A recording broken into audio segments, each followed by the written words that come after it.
अस्सलाम वालेकुम दोस्तों, मैं हूं उस्मान मंशा और आप देख रहे हैं सोशल टू टीवी।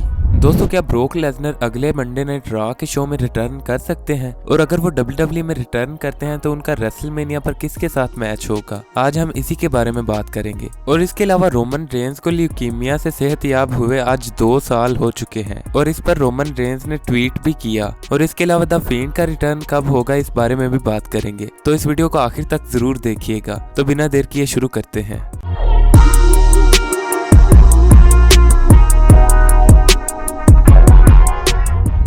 दोस्तों, सबसे पहले बात करते हैं रोमन रेंज के बारे में। जैसा कि आप जानते हैं कि अक्टूबर 2018 में रोमन रेंज ने ल्यूकीमिया की वजह से WWE से ब्रेक ले लिया, जिसके बाद फैंस की तरफ से उन्हें काफी अच्छा रिएक्शन देखने को मिला और फैंस ने उन्हें काफी सपोर्ट किया। और आखिरकार वो तकरीबन 5 माह बाद 25 फरवरी 2019 को WWE में वापस आए और अनाउंसमेंट की कि वो सेहतयाब हो चुके हैं। आज इस बात को 2 साल हो चुके हैं और रोमन रेंज अब एक हील है, लेकिन इसके बावजूद उन्होंने इस बात पर ट्वीट किया और लिखा कि wake me up god and I will handle the rest. मतलब गॉड मुझे वेकअप रखे, यानी मुझे जगाए रखे और बाकी सब मैं संभाल लूंगा। और आई होप के रोमन रेंज को दोबारा ऐसी सिचुएशन का सामना ना करना पड़े और वो हमें इसी तरह एंटरटेन करते रहें।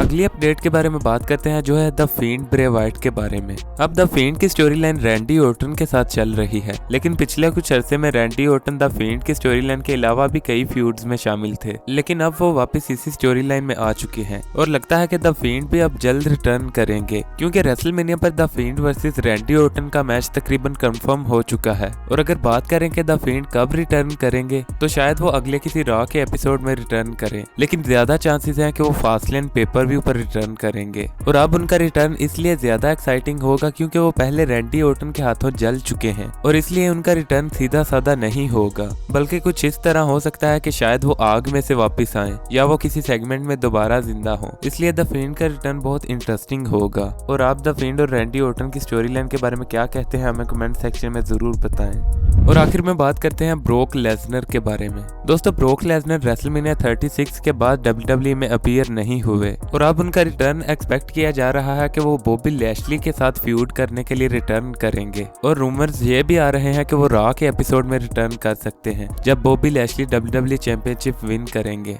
लेकिन इसके ज्यादा चांसेस नहीं है क्योंकि ब्रोक लेसनर इस वक्त WWE के साथ साइंड नहीं है। इसलिए पहले उन्हें WWE के साथ कॉन्ट्रैक्ट साइन करना होगा और वो शायद ही फास्टलेन से पहले WWE में अपीयर हो सके। और फास्टलेन पर उनका रिटर्न करना किसी भी रॉ के एपिसोड से ज्यादा इंटरेस्टिंग होगा। और जहां तक बात रही अगले मंडे नाइट रॉ की, तो वहां पर ड्रू मैकिंटायर इंटरफेरेंस कर सकते हैं और या तो वो बॉबी लैशली के चैंपियनशिप विन करने के बाद उन्हें कन्फ्रंट करेंगे और या शायद वो मैच के दौरान ही इंटरफेरेंस कर दें। और उसके बाद अगर फास्टलेन पर ब्रोक लेसनर भी रिटर्न करते हैं तो रेसलमेनिया पर इनका ट्रिपल थ्रेट मैच हो सकता है, जो कि बहुत ही इंटरेस्टिंग हो सकता है। दोस्तों, आप इस बारे में क्या कहते हैं, हमें कमेंट सेक्शन में जरूर बताएं। और अगर आपको ये वीडियो पसंद आई हो तो प्लीज इसे लाइक जरूर करें और ऐसी मज़ीद वीडियोस के लिए हमारे चैनल को भी सब्सक्राइब कर लें।